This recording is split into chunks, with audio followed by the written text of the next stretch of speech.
Hello I'm Sandeep. అదే మనం company through వెళ్తే మనకి ఆ అష్యూరెన్స్ అనేది కంపెనీ మనకి ఇవ్వగలుగుతుంది. అది ఎందుకు, హౌ ఇట్ ఈస్ పాసిబుల్ అంటే కంపెనీ డైరెక్ట్ ఫ్రమ్ కంపెనీస్ నుంచి డైరెక్ట్ ప్రొడక్షన్ కంపెనీస్ నుంచి వాళ్ళు మెటీరియల్ ప్రొక్యూర్ చేసుకొని మనకి సప్లై చేస్తారు. దానివల్ల మనకి క్వాంటిటీ విషయంలో అయినా క్వాలిటీ విషయంలో సరే 100% అష్యూరెన్స్ అనేది బ్రిక్ అండ్ బోల్ట్ కంపెనీ అనేది మనకి అష్యూర్ చేస్తుంది.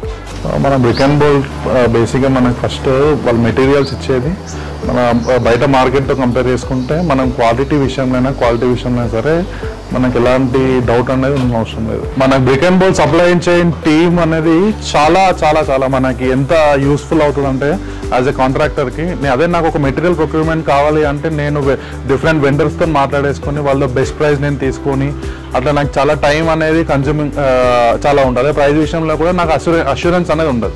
ఎందుకంటే నాకు యాక్చువల్లీ ప్రివైలింగ్ మార్కెట్లో నాకు అసలు ఒక ప్రైజ్ డిసైడ్ అనేది అది నాకు తెలియదు. ఎందుకంటే యాజ్ ఎ కాంట్రాక్టర్ నేను నాలుగు డీలర్స్ దగ్గర నేను వెళ్తాను, 4 డీలర్స్ దగ్గర నేను తీసుకుంటాను. అది కాకుండా brick and bolt supply chain team అయితే వాళ్ళు మనకు కావాల్సింది వాళ్ళు డిఫరెంట్ వెండర్స్తోనైనా డిఫరెంట్ కంపెనీస్తోనైనా సరే వాళ్ళు డైరెక్ట్ డీల్ చేసుకొని మనకి కావాల్సింది బెస్ట్ ప్రైస్లో మనకి ఇస్తారు. అట్ ద సేమ్ టైం మనకి వాళ్ళు ఫ్రీక్వెంట్ ఇంజనీర్ విజిట్స్ అయినా సరే తీసుకొని వాళ్ళకి మనకి ఏమి ఫ్యూచర్ నెక్స్ట్ 1 వీక్లో మన రిక్వైర్మెంట్ ఏముంటుంది అని వాళ్ళు మన దగ్గర రిక్వైర్మెంట్ తీసుకొని వాళ్ళు సప్లై చైన్ టీమ్కి ఇచ్చేసి సప్లై చైన్ టీమ్ మన కోసం వాళ్ళు వర్క్ చేయడం జరుగుతుంది అనమాట. దానివల్ల మనకు టైం అనేది సేవ్ చాలా అవుతుంది. మీరు మన క్వాలిటీ విషయంలో కన్స్ట్రక్షన్ క్వాలిటీ విషయంలో కాంట్రాక్టర్ ఫోకస్ చేయొచ్చు. సో రెస్ట్ మనకి క్వాంటిటీ విషయంలో ప్రైజింగ్ విషయంలో సరే సప్లై చైన్ టీమ్ అనేది మనకి ఇక్కడ మనకు సపోర్టివ్ అనేది చాలా ఉంటుంది అనమాట.